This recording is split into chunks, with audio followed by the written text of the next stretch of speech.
as part of an informal roundtable discussion on the topic of teaching with technology.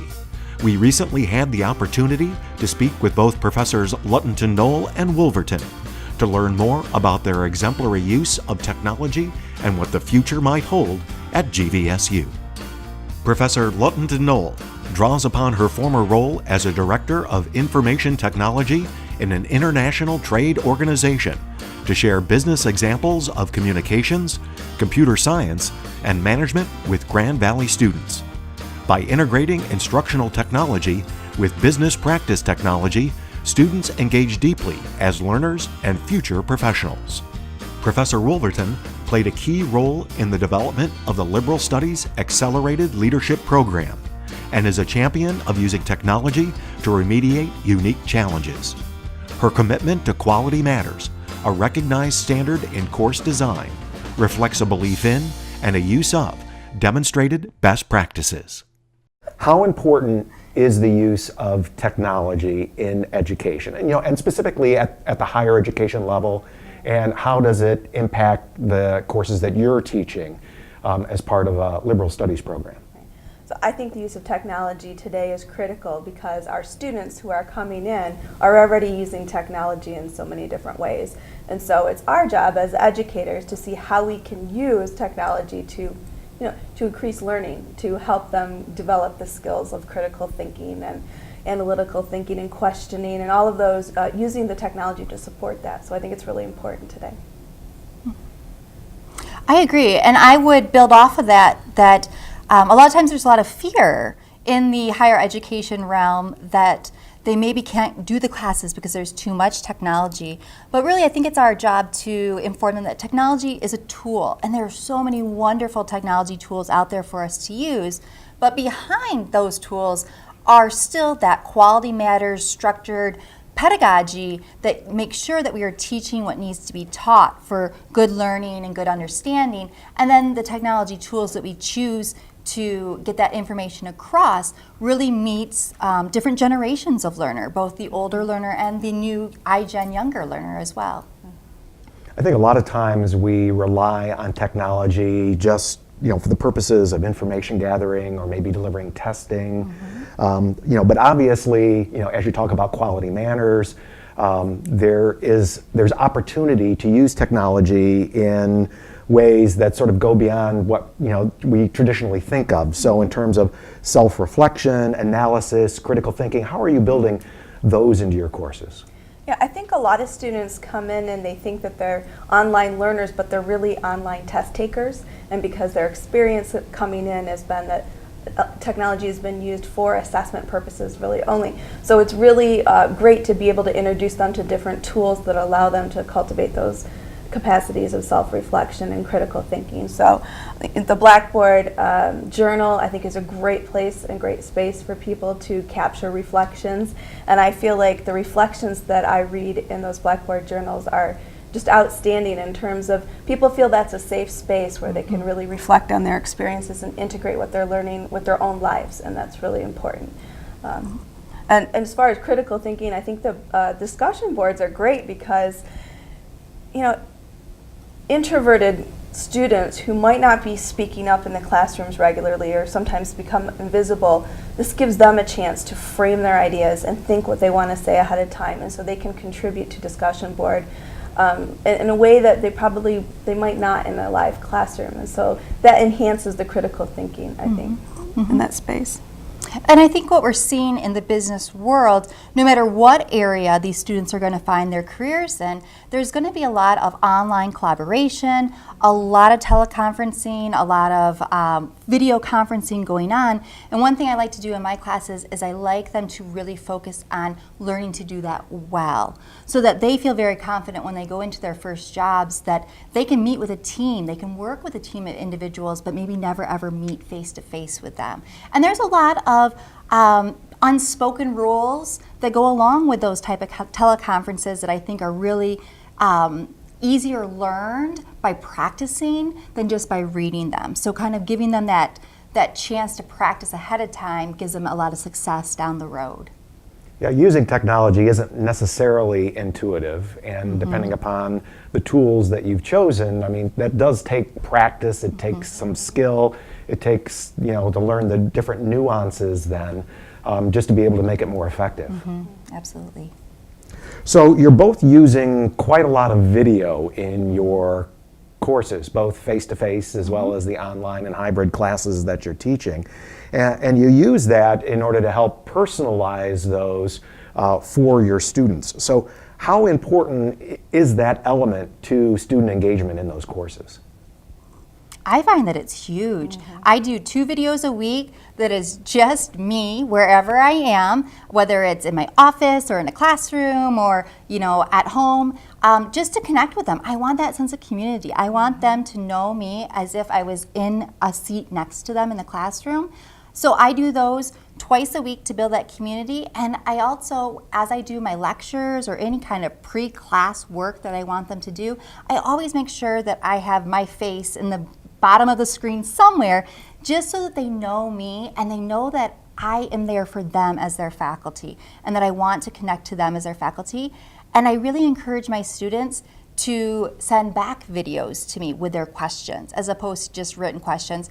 Again, you can gain a lot from looking at people's body languages, their faces, and if they can send me a quick video from their phone, I can really understand the emergency or the trepidation that they might have about the question, and it helps me connect with them better and really get to the core of their question.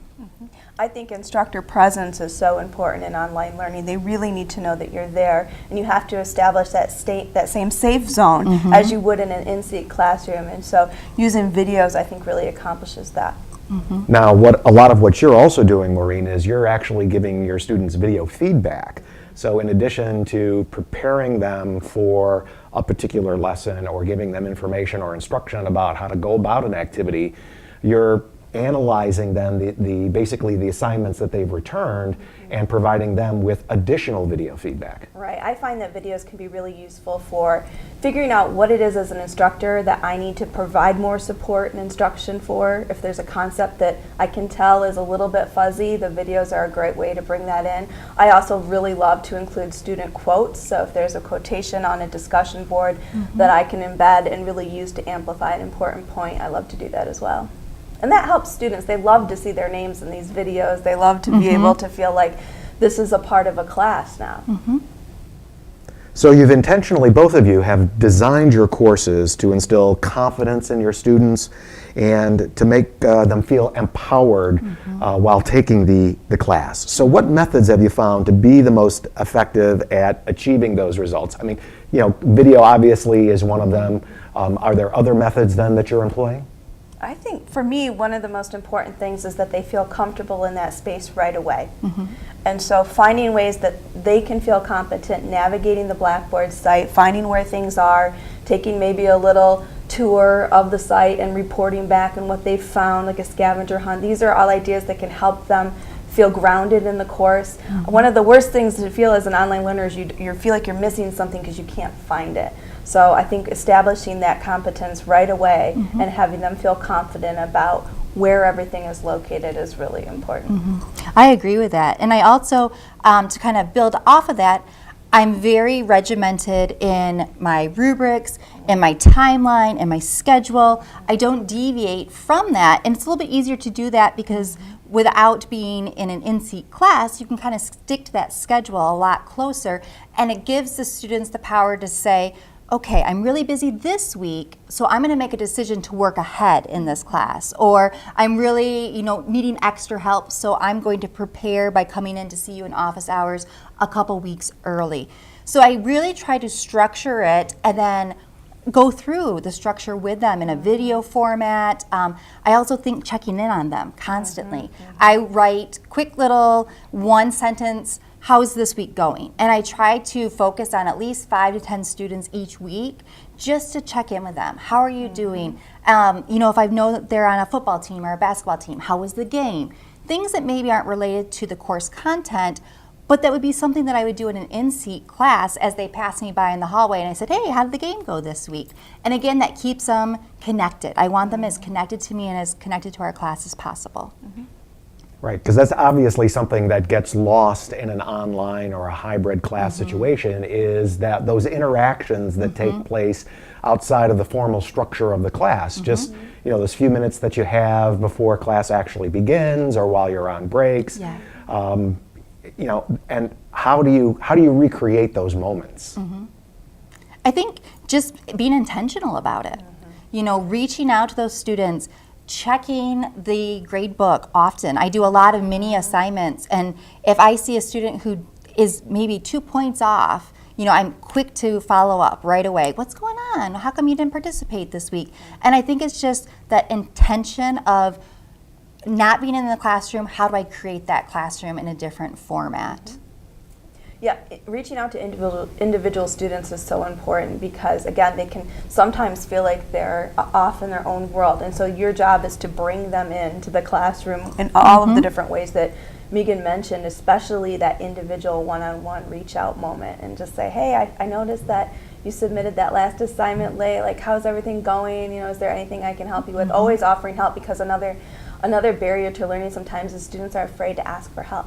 So giving them those chances to ask for help and then creating that safe space for them to do so, I think, is one of the most important things to having them feel confident about the course.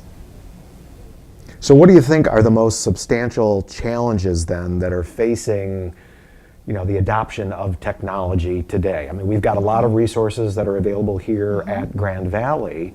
Not all of them are always taken advantage to their fullest. So, what do you think would make technology adoption easier, or, allow for better integration of it into more classes? I think that it's a tough question It because, is. I just think about my dad, who he has his Yahoo page, and anytime something changes on that Yahoo page, he flips because it's adapting to the new look or the new technology. And that's something that happens when you use technology. It evolves so quickly. And so how do you kind of have a growth mindset? How do you stay open and adaptable and flexible to whatever those changes are, and be open and aware to some new things that are coming online, right? So I think the mindset is almost as important as anything there. Yeah. And I think to try to keep it in perspective, the pedagogy is not changing. If you have a course set up that has great pedagogy, where you're hitting, all levels of Bloom's taxonomy, and you really are hitting your core competencies, the technology can change, and you don't have to adapt, every single semester. It doesn't have to change because that core pedagogy is there. So then you can slowly learn and pick and choose what technologies work best for your class. And I think something to remember is not every technology is for every person. It's not for every class. It's finding those few technologies that work best for you, and then really embracing them, learning how to use them to their fullest potential, and really you yourself feeling empowered by them. So then as you're presenting them to the students, they feel empowered to use them as well.